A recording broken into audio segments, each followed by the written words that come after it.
민심이 갑니다. 2부를 시작하겠습니다. 2부에서는 그 일부 모두에서 예고드렸던 대로 6.25 전쟁의 진실, 1950년 6월 25일 새벽 4시의 진실을 주제로 역사 특집 방송을 하겠습니다. 이 방송의 의미가 있는 것은 지난 6월 30일 판문점 회동을 두고 문재인 대통령은 종전선언을 한 것과 진배없다, 이런 평가를 했어요. 물론 이 평가는 다소 앞서 나간 평가라고 할 수는 있겠습니다만은, 그렇다고 해서 이 3자 회동을 폄하하는 또는 3자 회동을 낮게 평가하는 이런 의견들이 정당한 것은 아닙니다. 그래서 저는 평가하자면 이 종전선언의 반쯤은 이루어진 셈이다 정도의 평가를 하겠습니다. 그런데 여기서 종전이라는 것은 전쟁이 끝났다는 건데, 어떤 전쟁을 의미하는 겁니까? 바로 6.25 전쟁이죠.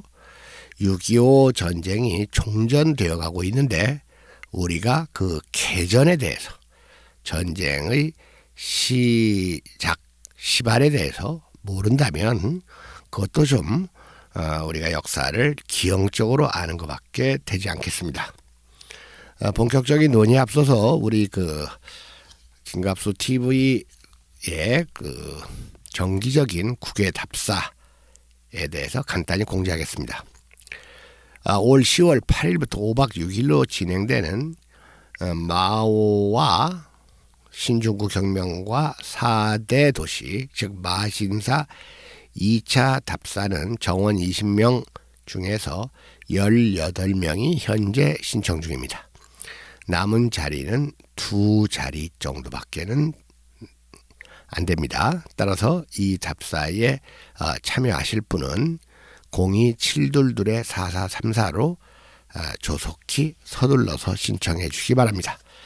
여러 차례 공지했듯이 이 답사는 가장 중국다운 도시인 섬서성의 시안과, 그리고 중국 홍군의 혁명 수도였던 연안, 그리고 주변의 우치와 류주단 정도를 이 답사하는 여정입니다. 그리고 제가 지난번에 2월 말 농민들을 위해서, 농민의 농한기를 이용해서 북경 투어를 좀 생각한다 했더니, 북경의 기온을 체크해 봤더니 추워도 너무 추워요. 평균 기온이 영하 7, 8도 되는데, 그 추위에 한국에서도 추운데 더 추운 곳으로 가서 효과적인 답사가 이루어지겠는가 하는 생각이 들어서 내년 2월 답사, 2월 21일에서 28일 사이에 항공을 보고 한 5박 6일이나 6박 7일 정도로 할까 그러는데, 답사의 노정을 좀 바꿔볼까 그럽니다. 그래서 2월 평균 기온이 한 10도 안팎 정도 되는, 그래서 마신사 3차 답사 형식으로 중국의 4대 도시 가운데 하나인 중경, 그리고 중경에서 아래로 얼마 안 떨어진 준이 아시죠? 준이는 중국 홍군 대장정 중에서 가장 유명한 곳이죠. 그리고 마오가 잃었던 실제 권력을 되찾고 홍군의 영도자로 부각된 의미 있는 회의입니다. 그리고 또 여기서 1시간에서 2시간 거리에 사도적수라는 곳이 있고, 그 다음에 마오타이주 전시관이 있는 데까지 그렇게 멀질 않습니다. 그리고 여기에서 다시 준이로 돌아오면, 준이에서 놀랍게도 청두로 가는 고속열차가 있습니다. 3시간 정도밖에 안 걸려요. 청두는 여러분도 잘 알다시피 촉의 이 건국지였었고, 그 다음에 여기서는 두부 초당을 비롯해서 판다 생태공원 등, 그리고 유비 제갈량의 사당 이런 것들이 아주 많습니다. 청두도 인구가 1,300만 정도 되는 대도시예요. 그래서 이 중경이나 준이나 청두 정도의 2월 하순 기온이 뭐 한 최저 한 7, 8도에서 최고 한 12, 3, 4도 정도 되는 이런 곳이라서 그쪽으로 가볼까 하는 생각으로 좀 굳어져 가고 있습니다. 확정되는 대로 7월 중순경에 정식으로 3차 답사 그 일정을 발표하겠습니다. 자, 그러면 그 1950년 6월 25일 새벽의 진실. 자, 이거에 대해서 한번 논의를 시작해 보겠습니다. 자, 여러분들 그 해마다 그리고 파상적으로 6.25 때가 되면 6.25 전쟁을 놓고 남침이다, 북침이다 하는 시비가 붙습니다. 일단 저는 그 6.25 전쟁이라는 명칭에 반대한다는 점을 밝힙니다. 왜냐하면 이것은 1950년 6월 25일이라는 특정일에 북이 남침했다는 사실을 부각시키려는 의도로 붙인 명칭이기 때문이에요. 세계 역사상 전쟁 개시 날짜로 전쟁 명칭을 부여한 예는 6.25 전쟁 말고는 없는 것으로 압니다.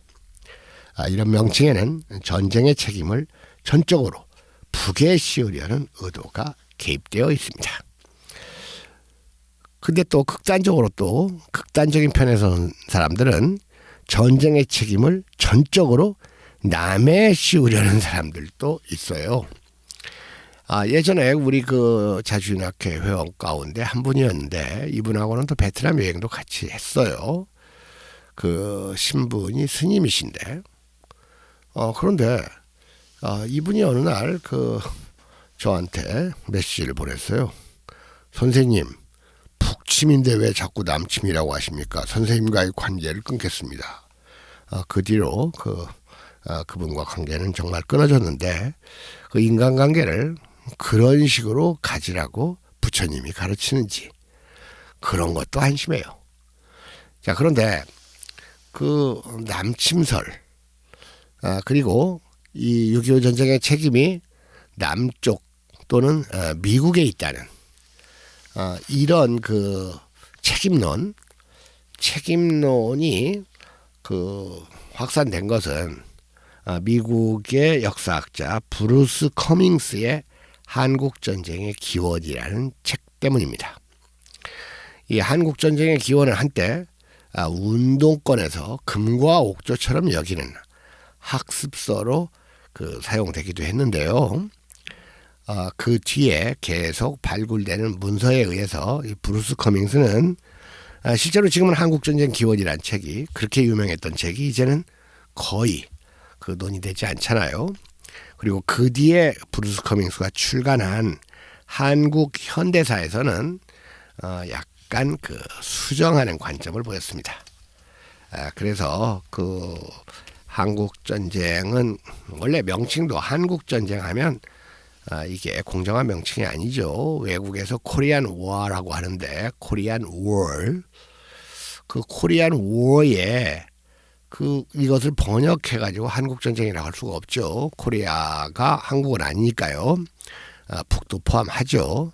그래서 북에서는 조선전쟁, 그리고 남에서는 한국전쟁 그러는데요. 이것도 통일이나 되어야지 명칭이 제대로 붙을 것 같습니다. 그래서 그냥 영어를 써서 코리아 전쟁 하는 게 가장 이제 공정한 명칭이긴 합니다. 자, 그래서 이 브루스 커밍스는 이 한국 전쟁의 책임이 거의 미국과 남측에 있다는 이 한국 전쟁 기원론을 펼쳤는데 그 뒤에 나온 한국사에서는 조금 바꿨어요. 뭐 특별한 반론과 항변이 많긴 하지만 한국전쟁은 1950년 6월 25일에 시작된 것이 아니다. 이런 문장이 나와요. 그런데 그렇다고 해서 6월 25일이 아니라고 해서 이 남에서 북을 쳐들어갔다는 이런 말은 전혀 없어요. 내전이라는 것은 뭐 시작되는 것이 아니라 다가온다. 뭐 이런 약간 문학적이면서 애매모호한 표현을 쓰기도 합니다. 그러면서 이 브루스 커밍스는 수정된 견해에서 이 전쟁의 책임은 미국, 소련에 있으며 그리고 한국의 많은 사람들에게 있다. 여기서 한국은 남과 북을 포괄하는 개념입니다. 그래서 이 브루스 커밍스는 이러한 그 견해를 수정했다는 것을 좀 알기 바랍니다. 자, 여러분들 저는 따라서 당연히 6.25가 남침이 아니라 북침이라는 주장에 동의하지 않습니다. 그리고 브루스 커밍스까지도 이 새로 쓴 한국사에서 북한의 침략이라는 말을 사용하고 있습니다. 6월 25일 시점으로 볼 때 북에서 남으로 전면 쳐내려온 것은 결코 움직일 수 없는 사실로 익힙니다. 자, 이런 사실은 1990년 한국과 러시아 수교 이후에 러시아에서 보내온 자료들에 의해서 더욱 확정화됐습니다. 저는 아직도 북에서 남침이 아니라 북침이라고 주장하는지는 잘 모르겠어요. 왜냐하면 이런 것을 주장하는 친북 매체가 있긴 있어요. 그러나 일부에서 얘기했듯이 이러한 매체의 주장이 북측의 공식 입장은 아닌데 아직도 북측에서는 미국에게 지나친 피해 의식을 느낄만 하죠. 피해 의식을 가져서 그러는지 이 6.25 전쟁의 시점을 좀 이렇게 명료하지 않게 말하면서 미국이 우리 쪽을 침략했다라는 말을 써요. 그런데 그 침략한 시점이 50년 6월 25일이라고는 안 해요. 김일성 주석도 세계와 더불어를 보면 미국이 먼저 이 도발을 해온 것처럼 얘기를 해요. 그리고 아니면 이렇게 전쟁이 일어나도록 요인했다.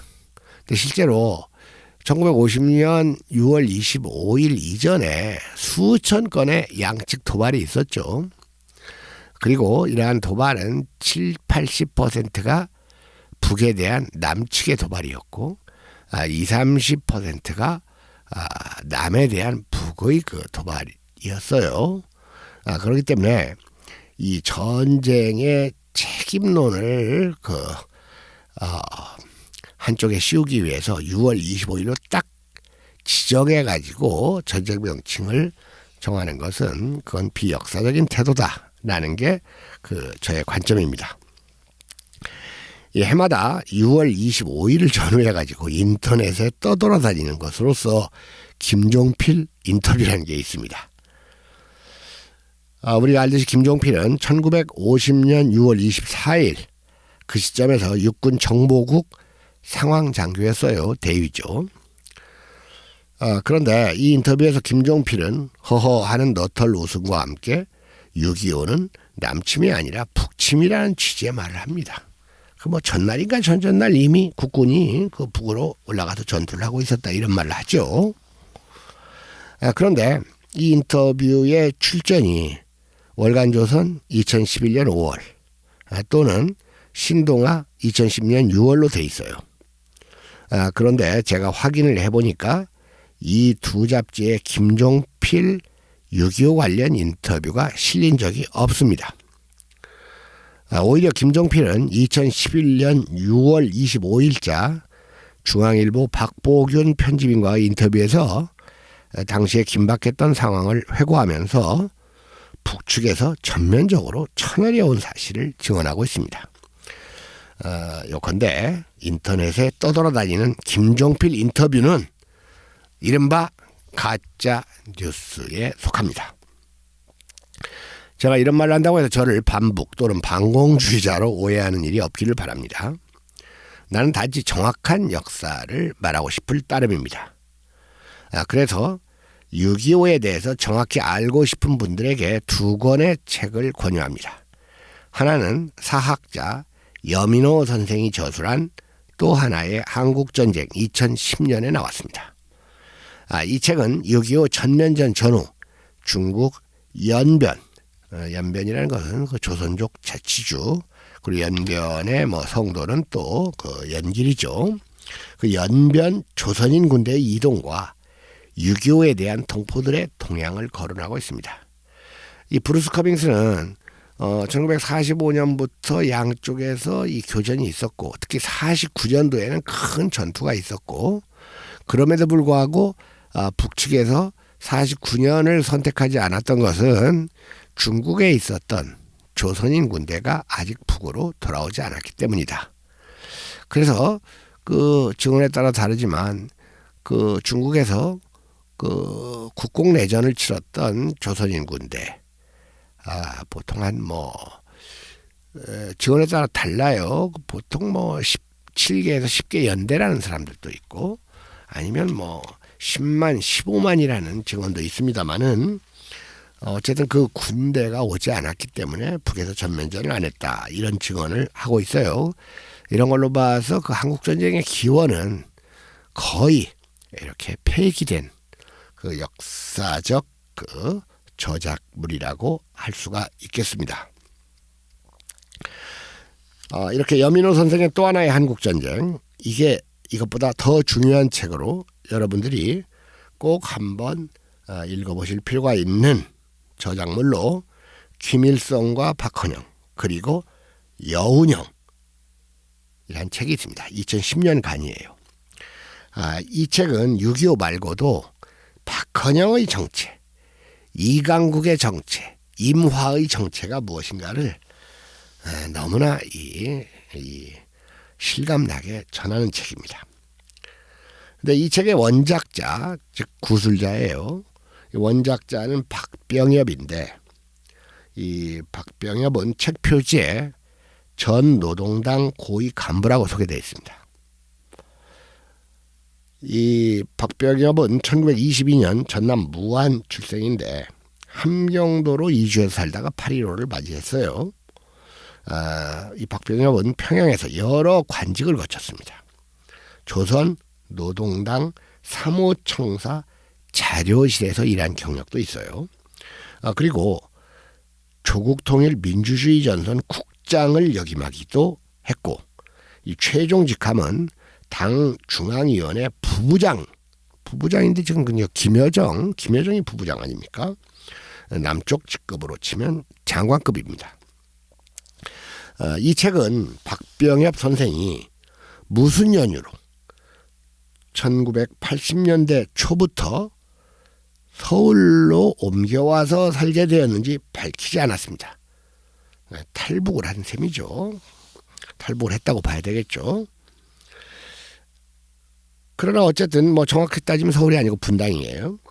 하지만 그는 조선민주주의 인민공화국의 실상을 가장 가까운 거리에서 볼 수 있는 위치와 이 보직을 갖고 있었어요. 아까도 얘기했듯이 그는 조선노동당 자료실에서 일한 경력도 있습니다. 이랬던 그가 남쪽으로 내려와서 15년 이상 살다가 1998년에 사망했습니다. 이런 이력은 그가 이 북과 남에 대해서 객관적인 시각을 상당히 가지고 있었으리라는 심정을 주고 있죠.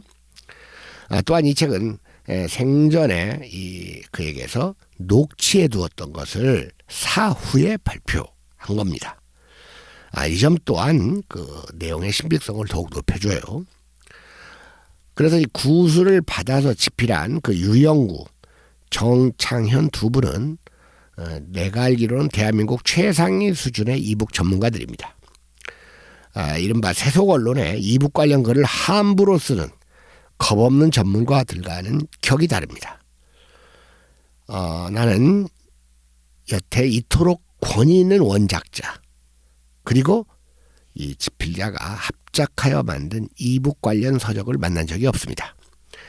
물론 책의 내용도 충실하고 문체도 매우 아주 정치합니다. 그런데 이 책의 이제 마지막 부분에서 그 앞부분에서는 그 박헌영 등 얘기들이 많이 나와요. 6.25에 대한 증언이 실감나게 펼쳐집니다. 이 책은 북이 이른바 남측 해방을 위해 어떻게 준비했는지를 상세히 밝히고 있어요. 또한 6.25 직전에 긴박했던 분위기와 예상치 못하게 돌출한 이상한 사건들 이야기, 그리고 6월 25일이라는 날짜가 어떻게 해서 북에서 최종 확정되었는지까지도 자세히 말해줍니다. 이 책의 기록 내용은 러시아에서 온 기록과도 일치하고 앞서 말한 여민호 선생 저 또 하나의 한국전쟁과도 해당 부분이 정확히 일치합니다. 자, 여러분, 우리가 만날 수 있는 북 관련 서적은 거의가 일방적이라는 결함과 한계를 가집니다. 북측 편 아니면 남측 편을 드는 책이 대부분이에요. 그런데 저는 독서 행위에서 가장 중요한 것은 책을 읽을 때 그 책에 담긴 내용이 사실인지 거짓인지를 식별할 수 있는 능력이라고 생각합니다. 벌써 김종필 인터뷰를 왜 관련된 얘기를 들었으면 뭔가 이상하다 하는 느낌이 들지 않습니까? 그걸 확인도 하지 않고 SNS에 퍼뜨리는 그러한 행위는 바람직하지 못하죠. 특히 역사물은 핍진성이 있어야 됩니다. 핍진성이라는 것은 아주 그럴듯하고 이 사리에 맞게 진술되어야지 신뢰성을 갖죠. 그러므로 역사물에서의 핍진성은 그 책의 가치를 결정하는 관건이 됩니다. 하물며 분단체제, 국가보안법이 적용되는 현실에서 북과 관련되는 핍진한 책을 만나기는 참 어려워요. 여러분, 저는 이 태극기 부대, 자한당도 물론 싫지만 그렇다고 해서 무조건적인 이북이 전지전능한 힘을 가졌다거나 이북은 무조건 도덕적으로 정당하다는 그러한 논리에도 가담하지 않습니다. 자, 이 책에서는 6.25 전쟁의 발발 원인에 관한 많은 논의가 있어 왔지만 이 전쟁은 이북의 인민군대 정규군이 남침한 전면전이었다라고 6.25 전쟁을 아주 명쾌하게 규정을 합니다. 그러면서 이북 지도부는 오랫동안 이 전쟁에 대해서 논쟁을 벌인 사실을 밝힙니다. 그런데 이를 가리켜서 남조선 해방 전략이라고 하면서 항일 빨치산파와 남로당파의 그 의견 대립이 있었다는 점을 밝힙니다. 1950년 3월 말까지만 해도 이 김일성과 김책, 김광엽, 강건, 오백룡을 중심으로 하는 항일 빨치산파와 박헌영, 이승엽 등의 남로당파는 남조선 해방 방법을 결정짓지 못하고 있었고, 거기다가 마쿠에서 평양 주재 스티코프 소련 대사가 실력을 행사하고 있었는데 이 스티코프도 또 이북 지도와 다른 견해를 갖고 있었기 때문이라는 겁니다. 그런데 이제 김일성 등의 항일 빨치산파는 오직 정규군에 의한 무력 남침만이 남조선을 해방하고 통일할 수 있다. 반면에 이 박헌영은 이 남측 이 빨치산들의 그 남측 내의 그 봉기로 남조선을 해방시킬 수 있다. 뭐 이런 주장을 폈어요. 왜냐하면 이건 남측이 해방됐을 때 생기는 그 논공과 관련되는 것이기 때문에 아주 중요하죠. 그래서 이제 김일성은 그 1949년 4월 이 마오쩌둥의 중국인민해방군이 장개석 정부를 무너뜨리고 중국 대륙을 통일하는 이러한 그 승리에 고무되고 있었다는 겁니다. 그리고 인민군대를 강화하기에 중국 혁명이 끝난 중국 공산당에게 협력을 요청해가지고 중국인민해방군 내에 조선인 부대를 조선으로 보내달라고 했고, 그 결과 49년 7월부터 50년 4월까지 중국은 3개 사단 3만 5천 명의 무력을 이북으로 보냈다는 겁니다. 실제로 그 동북우용군 155사단이 인민군 6사단이 됐고, 164사단은 인민군 5사단, 그리고 그 각 부대에 흩어져 있던 조선인들을 모아 창설한 그 중국 15사단이 인민군 12사단으로 개편됐고, 그러니까 여기서 그 중국에서 어느 정도의 병력이 왔는지는 증언에 따라 다르다고 제가 그 말을 했죠. 그리고 그 남측에서 그 서울대학교 교수를 하고 있었던 김성칠 선생이 저술한 역사 앞에서에 나오는 6.25 전쟁 일기를 보면, 이분이 그 전차가 끊기고 경릉에서부터 도남동을 거쳐서 해화동을 통해서 서울대교까지 걸어가는 중에 해화동 로터리를 지나서 명륜동에서 이 길바닥에 떨어진 한 신분증 하나를 줍는 장면이 나오는데, 그 신분증이 중국군 그 군인 신분증이었다는 것을 보고 중국군이 참전했나? 라고 그 의문을 갖는 장면이 나옵니다. 자, 그래서 초반에는 이 박헌영 등의 이 남로당파의 주장이 우세했다는 거예요. 그러면서 이 박헌영은 혁명을 할 수 있는 결정적인 시기가 오면 북에서 단지 남로당의 활동을 물심양면으로 도와주기만 하면 된다, 이렇게 주장을 했다는 거예요. 그런데 근거를 제시 못했어요. 이 브루스 커밍스의 책에도 나오듯이 이 시점에서 이 남로당 빨산들은 급격히 토벌되고 있었거든요. 그러니까 이제 이 빨산파에서 이 박헌영의 허장성세를 읽었습니다. 이 박헌영은 남쪽에는 20만 명에 이르는 지하당원이 있다. 남로당만으로도 남조선 혁명을 성공시킬 수 있다. 공연히 전면전을 벌였다가는 미군이 개입할 위험이 있다. 이 마지막은 박헌영 말이 맞네요.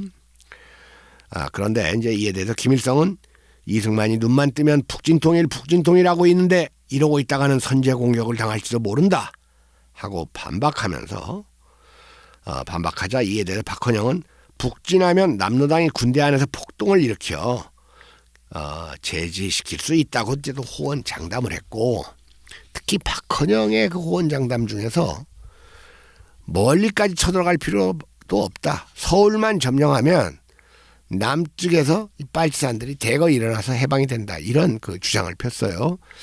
그런데 여러분들 우리도 알다시피 그 쳐내려온 그 인민군이 서울을 3일 만에 점령을 하고 일주일을 서울에 머무르는 거.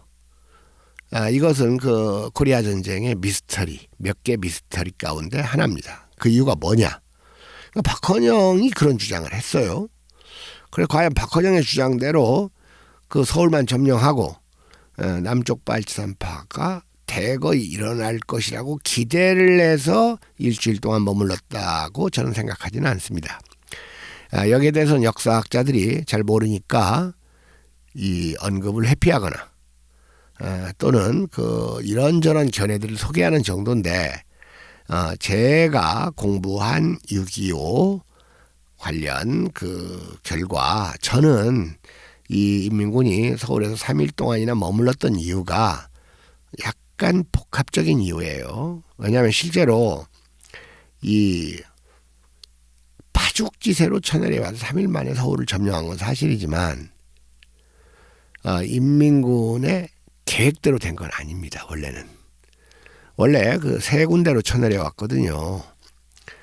중앙으로 쳐내려오고 서해 쪽으로 쳐내려오고 동해 쪽으로 쳐내려와 가지고 그 세 부대가 서울에서 만나기로 했는데, 중앙으로 쳐내려온 동두천 의정부 미아리 도남동으로 쳐내려온 부대만 서울에 입성했고, 나머지 부대는 예상치 못했던 이 국군의 반격으로 좀 늦게 당도했습니다. 서울에. 실제로 이 몰고 오던 탱크를 말입니다. 그 의정부에서 두 개로 갈라요. 갈라가지고 이제 의정부에서 그 창동을 거쳐서 그 미아리 도남동으로 오는 길이 있고, 또 의정부에서 퇴계원 쪽으로 가가지고 이렇게 태릉 쪽으로 서울 동부로 들어가는 이러한 길이 있는데, 북에서 뭘 몰랐냐면 그 퇴계원 쪽에서 좀 가다 보니까 길이 아주 좁아졌어요. 그래서 탱크가 다닐 수가 없어요. 그래서 그 탱크들이 다시 그 의정부와 창동 사이로 가가지고, 의정부와 창동이지 아니면 의정부와 송우리, 포천 사이인지 거기까지 되돌아가가지고 또 돌아오는 이러한 시행착오도 있었습니다. 이러는 가운데 이 강건이 이 박헌영이 힘을 쓰고 있던 그 강동 정치학원에 가서 1949년 11월 중순에 박헌영 등의 혁명 전략은 실패했다, 이런 말을 합니다. 이때 그 강건이 인민군 총참모장이었어요. 그리고 또 이 박헌영 등은 이제 자꾸 그 밀리니까 자기가 주도권을 행사하기 위해서 그냥 좌경 모험주의로 치달아 가지고 남쪽 발치산과 접선을 시키려고 인민군 부대를 수백 명씩 그냥 내려보내 가지고 이 남측 국군에게 다 토벌당합니다. 이런 걸 우리가 좌경 모험주의라고 해요. 그러니까 이제 이 책을 보면 남조선 해방과 통일은 오직 인민군대의 전면 진격으로 가능하다. 박헌영 동지는 호언장담은 결과는 실패했다. 더욱이 그릇된 노선으로 동지들을 좌경 모험주의로 몰아넣었다. 그러니까 이제 박헌영은 계속 이런 거에 대해서 이제 노발대발을 하면서도 남조선에서의 자기 그 힘을 이렇게 과장하는 발언을 합니다. 그러니까 실제로 남로당 조직은 하루가 다르게 와해되고 있었는데 1950년 4월에 이 확대회의에서 노동당 중앙정치위원회 확대회의에서 그 박헌영이 아직도 전남과 경남 북지역에는 20만 명의 남로당원이 남아있다, 이렇게 발언을 해요. 그러니까 여기저기서 더는 못 들어주겠다는 식의 고성이 터져나왔다는 겁니다. 그리고 성미가 급한 500룡이 당신 말을 더 이상 어떻게 믿겠는가? 전남도당, 경남도당, 경북도당이 살아 움직이고 있느냐? 도당에서 올라온 보고서라도 있느냐? 그 다음에 대남 연락부장을 맡고 있었던 임해도 20만 명이 있다면 도당 당세 통계 보고서라도 가져오라 라고 이제 쏘아붙이니까 그 옆에서 듣고만 있던 김일성이 오히려 말리면서 그렇다면 믿어야지, 그러면 되겠는가 하고 이렇게 좀 그 언쟁을 말렸다는 이러한 기록이 있어요. 하여튼 박헌영이 대책 없는 사람입니다. 이런 사람들 그저 그냥 마르크스 레닌 하나만 알고 자기 자식들 이름을 전부 소련식으로 지어주고 입만 뻥긋하면 소련하는 이러한 북에서는 모소주의가 있었습니다. 모소주의, 소련을 사모하는 주의. 남에서는 모양주의가 있지만, 그러면서 뭐 여러 기록이 증언하듯이 이 전쟁을 준비하기 위해서 당시 외무상 겸 부수상이었던 박헌영을 대동하고 김일성이 그 스탈린 그리고 마오쩌둥을 만났다는 기록도 있는데, 그곳에서도 박헌영은 그냥 서울만 점령하면 이 남조선은 바로 통일된다. 20만 남로 당원들이 들고 일어난다, 이런 말들을 했다는 겁니다. 자, 그런데 이제 아주 흥미로운 사실이 지금 6월 하순으로 이 총 작전 날짜를 정해놓고 이 지휘관까지 다 임명을 끝냈어요, 북에서. 그런데 6.25를 앞두고 심상치 않은, 6.25가 아니라 그때까지는 날짜는 즉 뭐 흔히 하는 말로 디데이라고 하죠. 작전 개시일. 자, 이것만 안정해놓고 뭐 6월 말쯤이다 정도로 정해놔가지고 뭐 6월 28일 설, 6월 29일 설, 6월 30일 설 뭐 이런 게 놔둬놨는데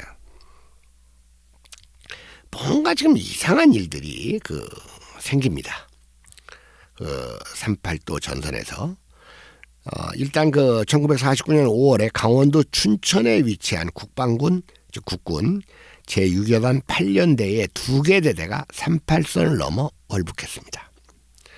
이 중에서 반쯤은 월북에 반대해서 반쯤 되는 300여 명을 이끌고 이 북으로 이렇게 탈남이죠. 이건 이때 이 대대장이 강태무 소령이었다고 합니다.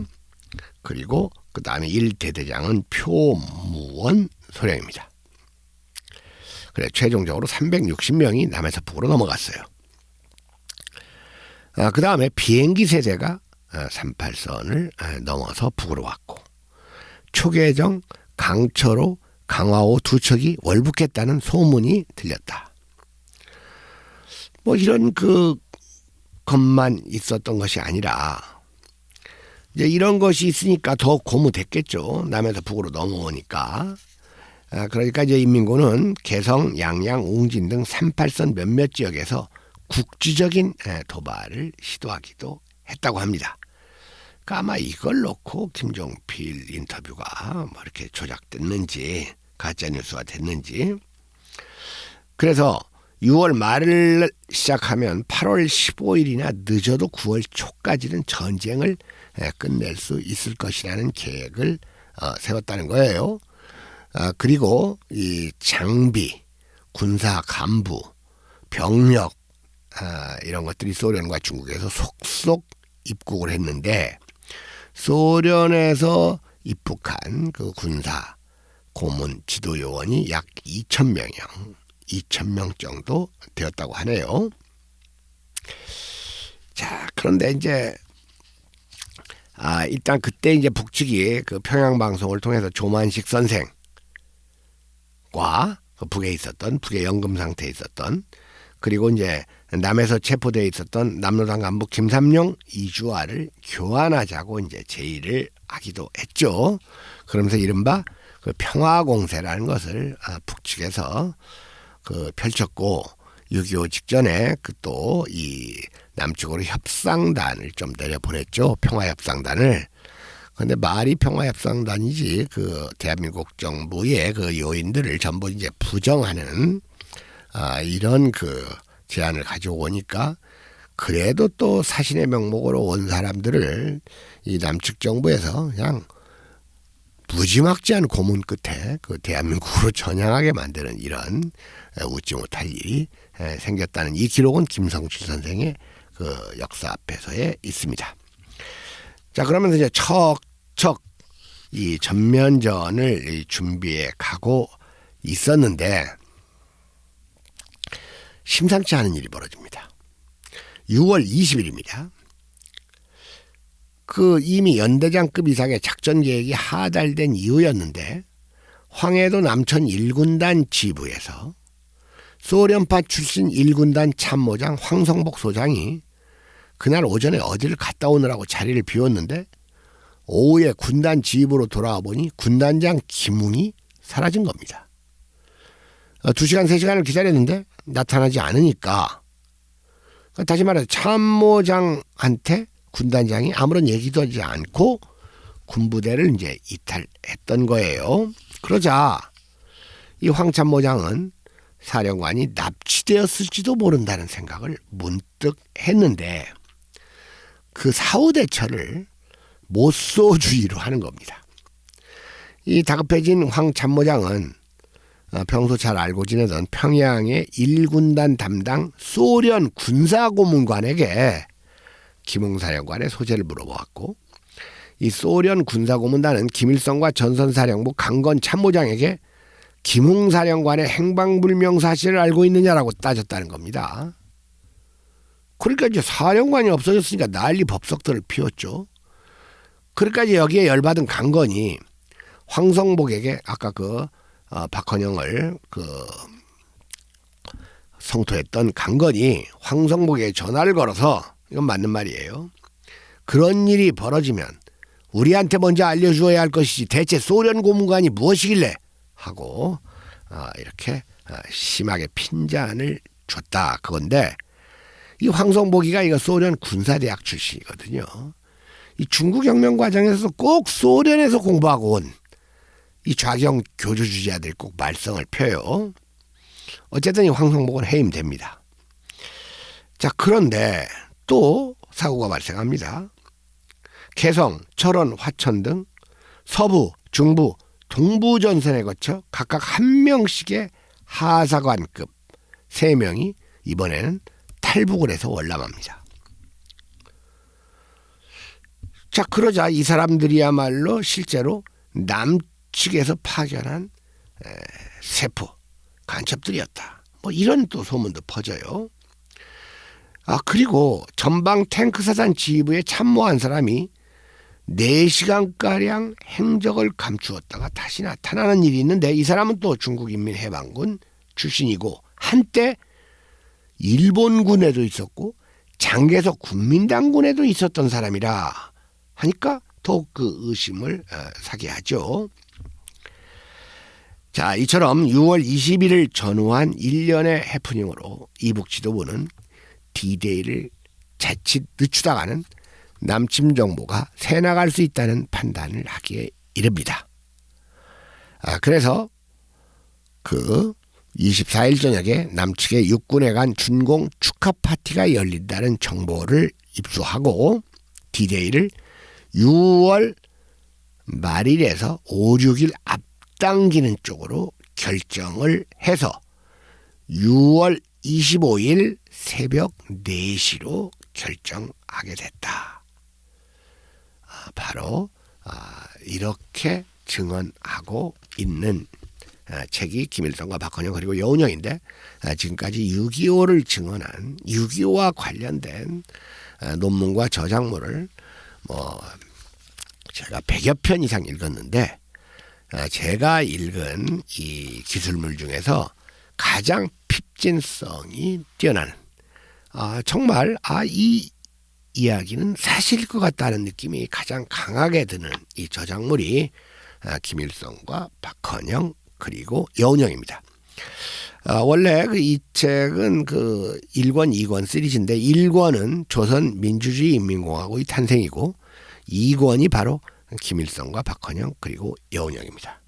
그래서 저는 오늘 종전이 반쯤 돼 있는 630 판문점 회동에 이제 아주 즐거운 마음으로 오늘 방송을 했고, 이제 이 종전이 되면 바로 6.25라는 전쟁, 코리아 전쟁이라는 이 우리 냉전의 분단 전쟁, 냉전 체제를 몰고 온 이 전쟁, 그리고 이제 북측의 지도부는 냉전은 이미 45년에 시작되었는데, 시작된 냉전에 대한 인식이 없이 중국 혁명과 결부시켜서 여전히 그 시기를 혁명의 시기 그리고 민족 해방의 시기로 파악한 나머지 이 전면전을 이렇게 준비하고 실행하지 않았는가 하는 생각을 좀 해봅니다.